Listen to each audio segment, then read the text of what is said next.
Beleza, galerinha? Tudo bem com vocês? Aqui mais uma vez, professor Edizio Júnior, e vamos aí a mais uma aula de Sociologia. O nosso tema de hoje aí é o sistema eleitoral brasileiro.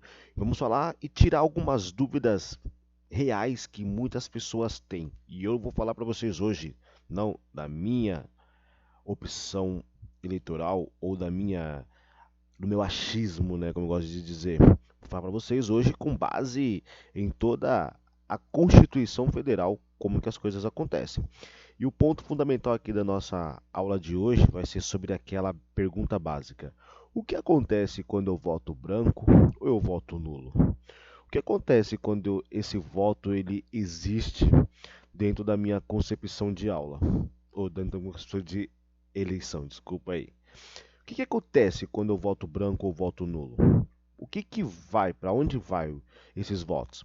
Eu vou te responder isso hoje nessa aula aqui, então não perca nada dessa aula para você entender sobre esse assunto, porque eu vou tirar essa dúvida, vou explicar essa dúvida com base na Constituição Federal e nas leis existentes do Brasil. Então não é um achismo, é uma lei e lei tem que ser cumprida, independente se ela é boa ou ela é ruim. Beleza? Fica aqui com a gente, não perde nada. Primeiramente, se inscreva no nosso canal, dá o seu likezinho aí, deixa o seu gostei, dá a sua contribuição e vamos fazer crescer esse canal, porque é uma sala de aula fora da sala de aula e você vai crescer e aprender cada vez mais com a gente, beleza? Vamos nessa. Então, olha só, quando a gente fala sobre o sistema eleitoral brasileiro, a gente tem que entender que ele é formado por três poderes, tá? O governo brasileiro. Então, quando você fala sobre o sistema de governo, um exemplo, bem claro para resumir aqui, você tem o executivo, que vai executar, você tem o legislativo, que vai criar e projetar as leis, e você tem o judiciário, que vai julgar, mediar e interpretar a ação dos dois. Mas o mais importante no sistema eleitoral brasileiro aqui está no contexto do poder executivo. Por quê? Peguei, ó, essas informações aqui que eu vou dar para vocês hoje aqui e tal, vou trazer essas informações riquíssimas em poder, tá no site da Câmara Legislativa Brasileira, tá? Então não é o que o professor acha, não é a visão do professor Edizio Júnior, tal, não. É aquilo que está na Constituição Federal Brasileira e eu vou trazer aqui para vocês. Então entenda, isso aqui é rico, isso aqui é poderoso, que vai fazer você entender como que funciona o sistema eleitoral. Beleza? Então olha só. O Congresso Nacional, ele tem como principais responsabilidades o quê? Elaborar as leis e proceder à fiscalização contábil, financeira, orçamentária, operacional e patrimonial da União e das entidades da administração direta e também indireta. Então, o Congresso Nacional, quando a gente fala sobre Congresso Nacional aqui, eu não estou falando somente sobre a Câmara dos Deputados. Quando eu falo Congresso Nacional, eu falo sobre Câmara dos Deputados mais Senado Federal. Quer dizer, eu estou falando sobre o conjunto do Legislativo. O Legislativo brasileiro, que a gente vai falar aqui, ele é um sistema bicamaral. Ele tem duas câmaras para formar um único Congresso. A gente vai entender melhor esse processo, tá bom? Então vamos lá. Então vamos falar um pouco sobre os cargos do processo do Congresso Nacional, do Legislativo. Temos aqui a Câmara dos Deputados, que é representante do povo brasileiro, hoje atualmente com 513 deputados, né? É um lugar bem cheio quando eles comparecem, obviamente, né? Lógico. Como funcionário público de autarquia, esses caras não têm desconto em folha, então por isso eles não se preocupam muito em estar todos os dias presente no seu trabalho, né? Porque é complicado, né? Você morar em outro estado, trabalhar em outro estado, então eles têm que sair, né? Tipo, de São Paulo, um exemplo, numa segunda-feira de manhã, para chegar lá na hora do almoço, ter que almoçar, ter que colocar o papo em dia do final de semana, na terça-feira, para trabalhar na quarta, na quinta, para na sexta-feira de manhã ou na quinta à noite já tá voltando para São Paulo porque tem que ficar com a família, né? Então, tipo, pelo menos quarta-feira eu tenho que trabalhar, entendeu? O dia que você vê mais esse lugar aqui mais cheio, isso não é mito, é verdade. O dia que está mais cheio a Câmara dos Deputados é na quarta-feira e na quinta-feira. Quando você quer aprovar um projeto na Câmara, você manda na quarta ou manda na quinta, porque vai ter a maioria do coro lá ou dos deputados para poder votar e fazer o negócio acontecer. Isso aí fica uma dica, observem que vocês vão ver como é um fato real da política brasileira. Só que do outro lado nós temos o Senado Federal, que é uma outra Câmara, só que ela é menor. Ela é composta por 81 senadores, tá? E eles são representantes do Estado e do Distrito Federal, que também não é um Estado, mas tem um papel de Estado. Então, são 26 estados e um Distrito Federal. São 27 uniões dentro da União Federal Brasileira. Então, enquanto os deputados representam o povo brasileiro, o Senado representa os estados e o Distrito Federal. Vamos colocar aqui os estados. Então, quando você quer cobrar sobre papel de cidadão, você cobra do deputado. Quando você quer cobrar como papel de recursos financeiros, recursos para alguma coisa no Estado, você cobra do Senado. Por quê? Porque o Senado ele é o pleiteador entre a União, que é o federal, que é a parte do Brasil, com os recursos para o Estado diretamente ali recolhido. Por quê? Porque eles vão criar projetos lá que vão, de certa forma, beneficiar a ação do próprio Estado. Então, esses caras aqui têm como pensar não no papel do cidadão brasileiro, mas como no papel do Estado brasileiro. Então, assim, São Paulo precisa de mais verba na educação. Quem vai pedir mais verba na educação? É o deputado? Ele pode até fazer um projeto para verba na educação, bababá.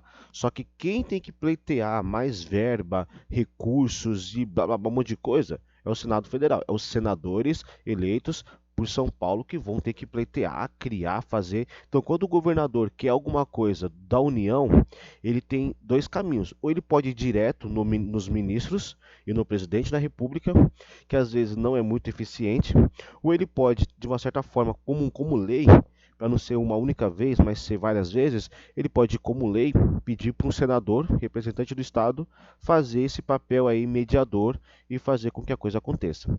E nós temos um terceiro elemento aqui que ele está escondido entre esses dois aqui, que é o Tribunal de Contas da União, chamado de TCU, que esse aqui é o terrível, né? É aquele que persegue, que caça e que impeachment as pessoas. Um exemplo disso foi aí a ex-presidenta Dilma Rousseff, que foi caçada pelo TCU. Então, olha só, o órgão que presta auxílio ao Congresso Nacional nas atividades de controle e fiscalização externa. O TCU é o que faz a fiscalização de contas. Ele vai ter lá eleito alguns ministros que vão ser indicados pelo presidente da República e outros vão ser da própria Câmara dos Deputados, do próprio Senado, para poder compor o TCU e eles vão trabalhar em cima dessa questão de fiscalização, principalmente fiscalização na parte de recursos, na parte de administração. Então, como que você está administrando? Vou explicar rapidamente para vocês o que acontece. Um exemplo que aconteceu com a Dilma Rousseff, né, que as pessoas não entenderam. Ela foi lá para sofrer o processo de impeachment, né? Ela foi eleita em 2014, o segundo mandato dela. 2015 ela tinha um roteiro e ela seguiu o roteiro que estava em 2015. Só que sempre é o seguinte, a lei desse ano, que eu estou seguindo agora, ela é baseada na lei do ano passado. Se o ano que vem os caras mudar a lei, eu vou ter que me adaptar na nova lei. Então, ela seguiu o roteiro da lei que tinha fiscal. Só que no meio do caminho os caras mudou a lei fiscal. E ela não se atentou na mudança da lei fiscal e ela acabou entrando em algo chamado pedalada fiscal. Quer dizer, eu deixei de pagar umas contas para priorizar outras contas que a lei agora diz que aquelas contas não eram mais prioritárias e eram prioritárias as contas que eu deixei de pagar. Quer dizer, eu não fiz o que eu deveria ter feito, por isso eu cometi um crime fiscal e agora eu vou ser caçado. É o que aconteceu. Mudaram a lei no meio do caminho. É a mesma coisa que você está jogando lá o seu Uno com o seu colega, jogando a sua dama, e no meio do nada o seu colega resolve mudar a regra do jogo e não te avisa que ele mudou a regra do jogo. Avisa para todo mundo, menos para você, e aí no meio do caminho você pum, cai no contexto de você errou porque você não entendeu que a regra do jogo mudou no meio do jogo. Isso acontece só no Brasil. Infelizmente ou felizmente, só acontece no Brasil. O Brasil ele adota um sistema chamado sistema bicamaral. Isso aqui é um sistema muito louco. É bom e é ruim, é ótimo, mas também é terrível. Por quê? O sistema bicameral ele é adotado pelo Brasil porque prevê a manifestação das suas duas câmaras na elaboração de normas jurídicas. Ponto. Como assim? Se se um projeto tem início na Câmara dos Deputados, o Senado fará sua revisão e vice-versa. Então, vamos entender. Vamos pensar lá na reforma da Previdência Social. Ela começou aqui na Câmara dos Deputados, a reforma da Previdência.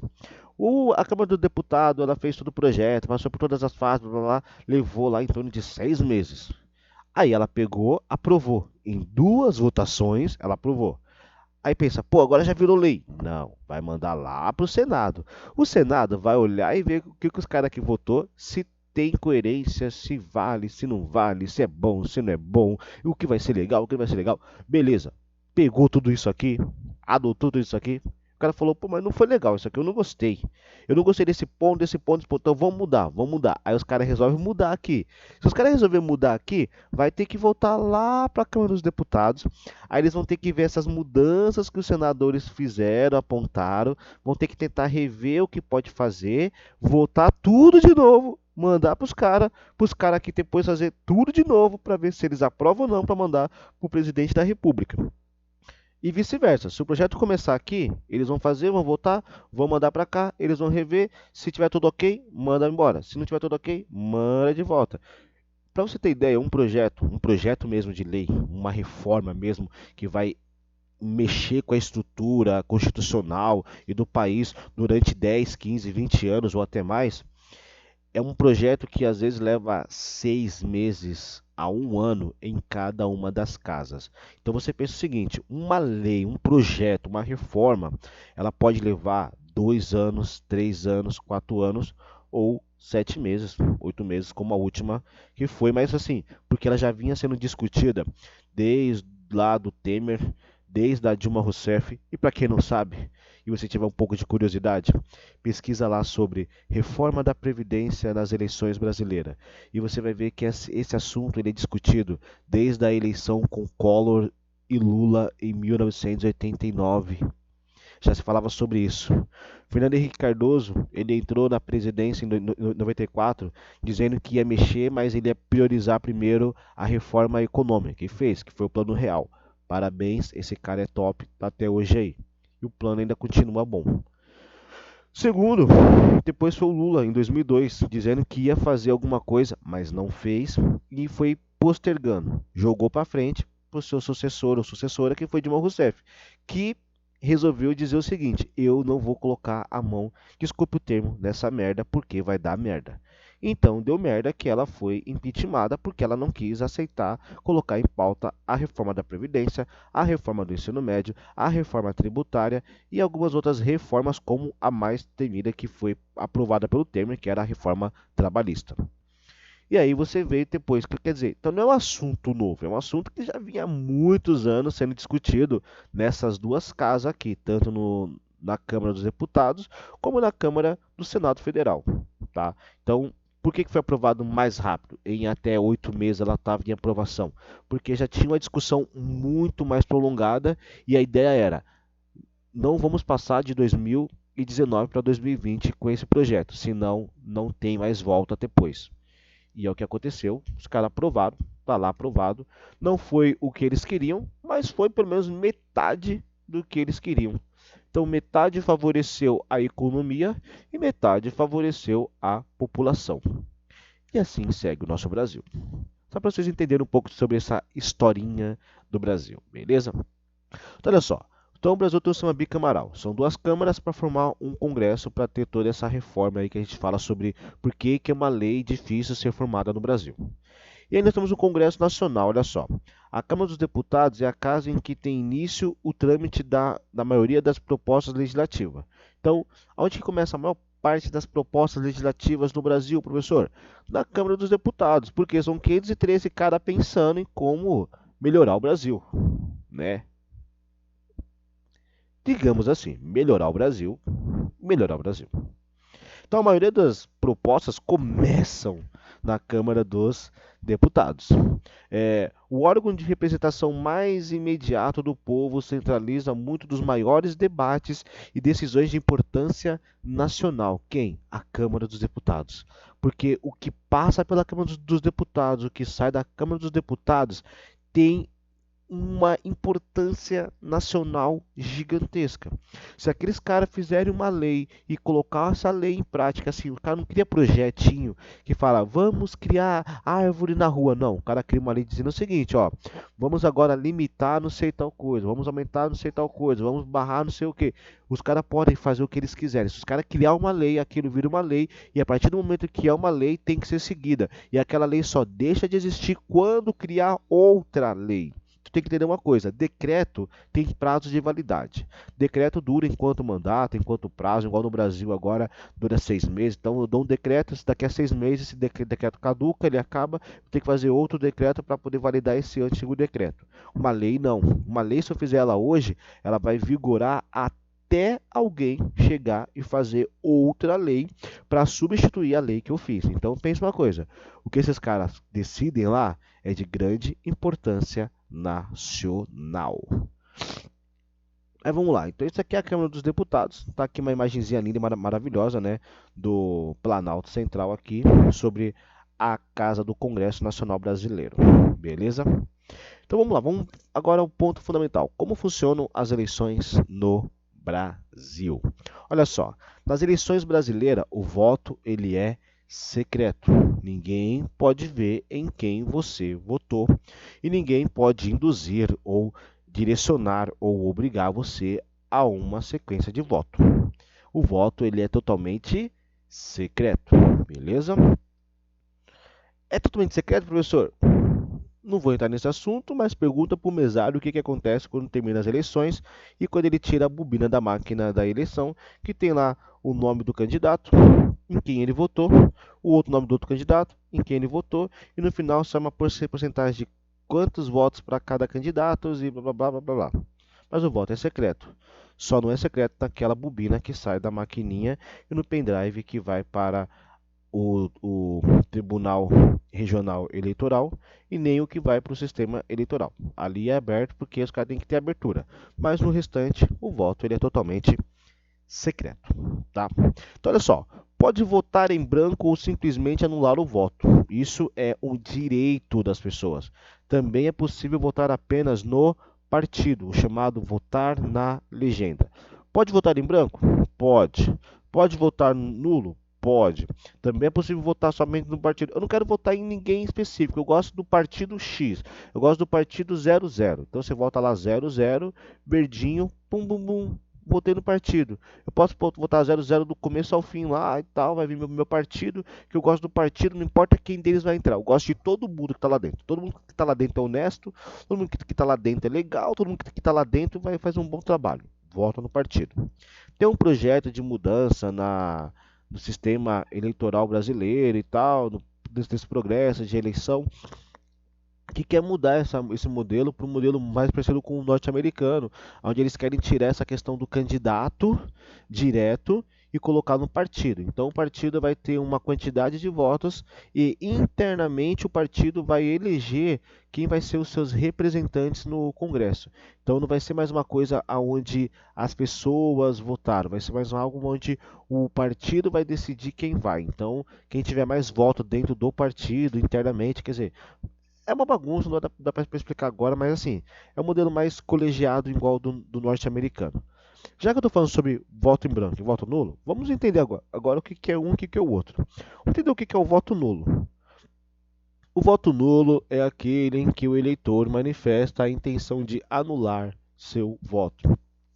Professor, se eu vou anular meu voto, não é mais fácil eu nem ir votar? Se você não for votar, você não vai ter comparecimento.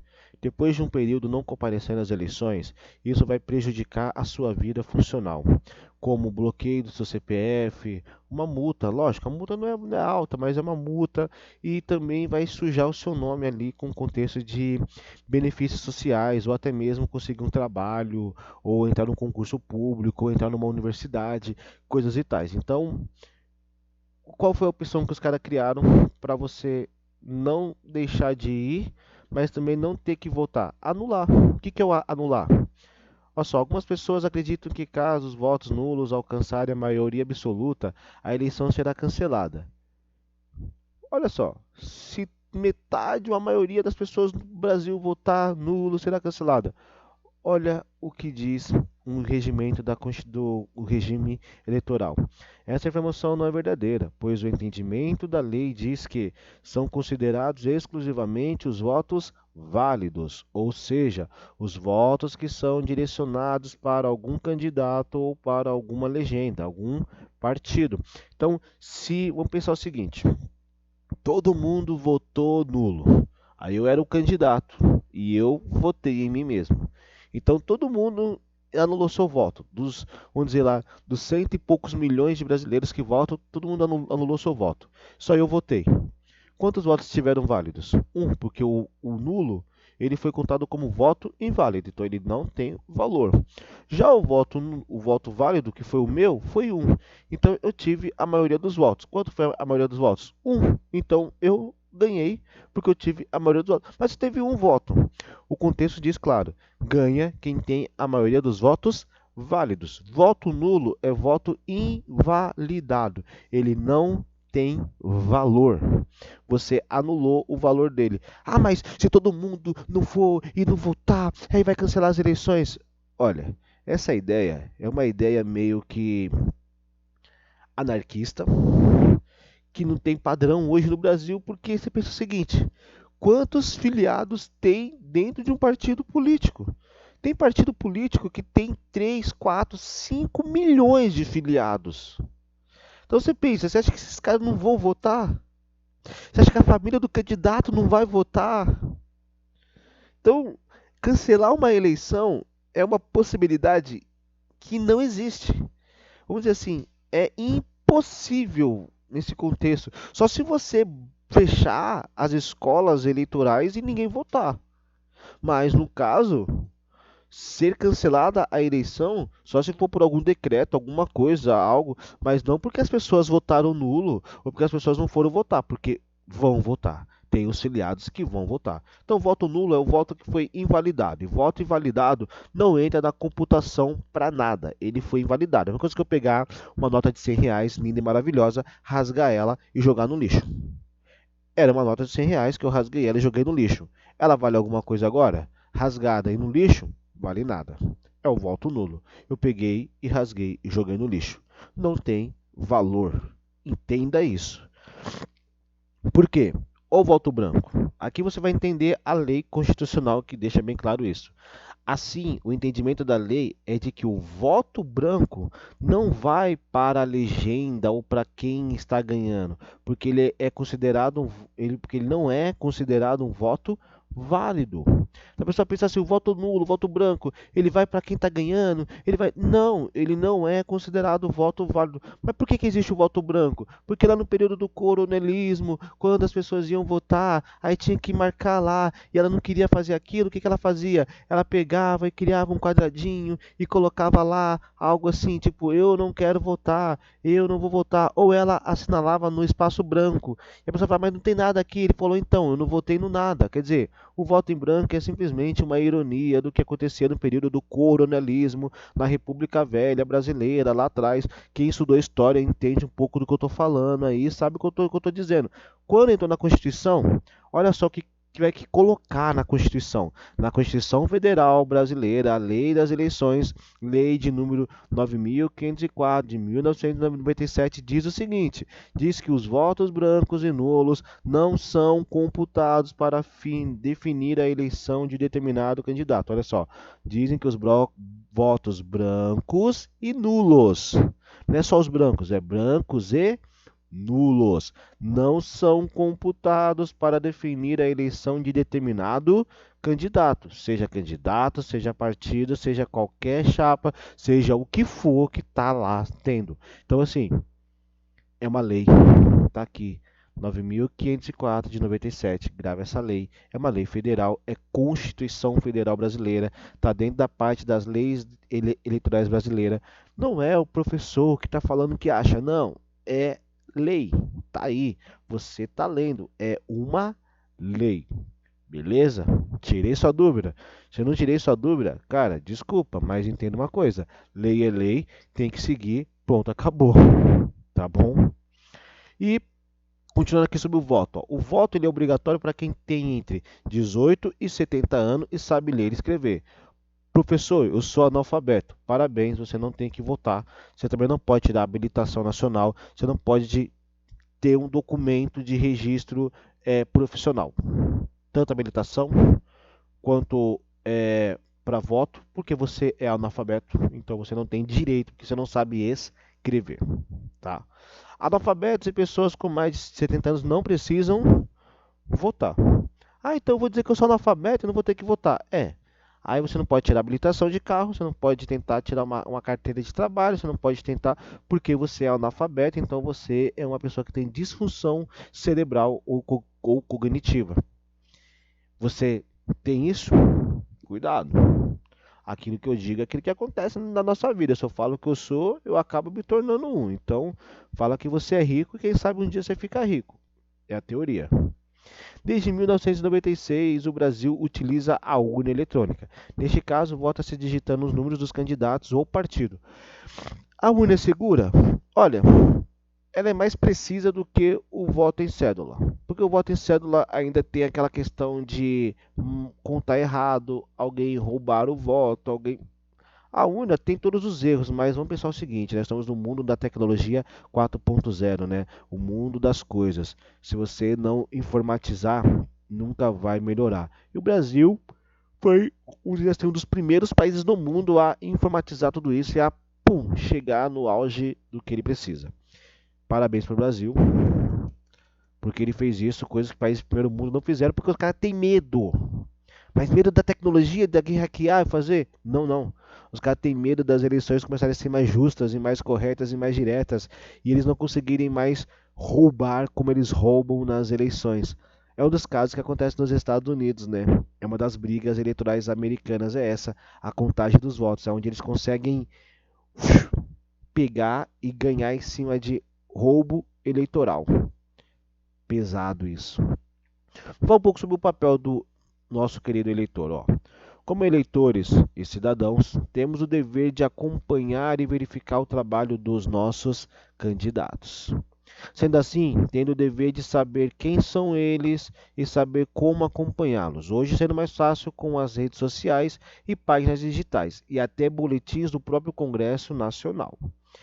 Fica mais direta a cobrança e a pressão sobre o candidato de fazer o seu papel e cumprir, pois estará sendo acompanhado de perto por mais de 100 mil eleitores e cobrado a todo tempo. A pergunta bem clássica é: pergunta para quem votou nas últimas eleições, quem você votou para deputado estadual? Quem foi o seu candidato a deputado federal? Quem foi o seu candidato para o Senado? Quem foi o seu candidato para governador? Quem foi seu candidato para presidente da República? Governador e presidente da República, o cara talvez até lembra. Agora, Senado Federal, deputado federal e deputado estadual, o povo nem sabe quem eles votaram. Aí como que eu vou cobrar o cara se eu nem sei se ele foi eleito ou não, se ele tá lá ou não? Ah, mas é que eu votei e não ganhou. Problema. Começa a acompanhar alguém, começa a ver alguém que tá lá, começa a acompanhar. Sabe qual é o problema? Vou falar agora sério. O problema no Brasil hoje é o seguinte: as pessoas não acompanham essas questões. Hoje você tem Facebook, tem Twitter, tem uma porrada de rede social para você seguir um candidato e saber como que é das coisas dele e você colocar lá, ei, fulano de tal, eu sou um eleitor e eu estou pedindo para você, olha, faça isso. Você e mais 100 mil pessoas fazendo isso, o cara vai ter uma petição na rede social dele obrigando ele a fazer alguma coisa. Ele vai ver que ele está sendo acompanhado de perto, quer dizer, ele vai andar na linha. Por que as pessoas fazem o que elas querem? Porque quando você deixa uma pessoa muito solta, ela vai fazer o que ela quiser, ela não vai ter obrigação. Pega um funcionário dentro de uma empresa e deixa ele solto, livre, para fazer o que ele quiser. Ele não vai trabalhar, ele vai ficar no WhatsApp o dia inteiro. Agora, fica no pé dele cobrando, fica no pé dele fiscalizando, fica no pé dele colocando tarefas, regras, métodos, tempo, prazo. O cara não vai perder tempo com coisas alheias, ele vai trabalhar. O problema hoje no Brasil é esse: cobrar de forma precisa e efetiva. Não é cobrar, não é julgar, é cobrar de forma precisa e efetiva. efetiva aquilo que vai acontecer. Então, o nosso papel como candidatos é acompanhar, é estar próximo, é ver, é estar ali no processo de acompanhamento. Porque numa próxima eleição, quando esse cara vir pedir o meu voto, eu vou falar: nesse eu não voto, porque ele fez isso, ele fez aquilo. Eu sei quem ele é. E eu sei também de uma coisa: eu, como eleitor, dentro do meu ciclo social, eu posso ser influência a outras pessoas. Então, aquele cara vai começar a entender uma coisa: que tem pessoas que são influências, que vão influenciar outras pessoas. E aí ele vai começar a pensar melhor no que ele vai começar a fazer. É um processo de formiguinha, tá?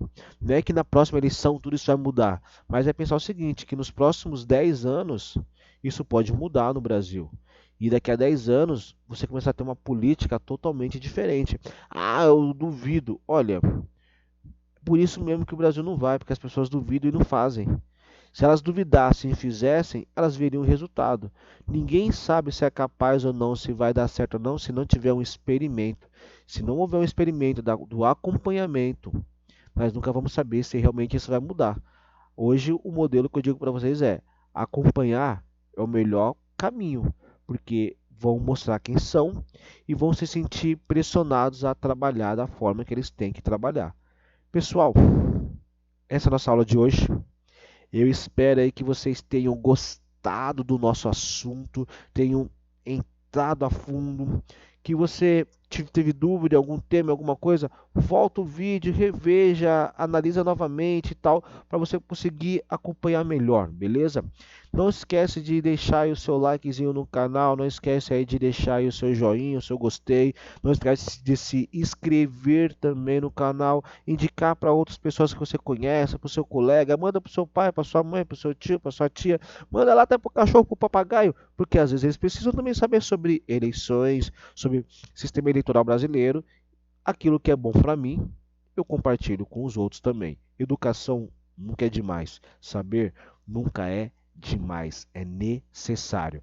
É algo que o ladrão nunca vai poder roubar de você.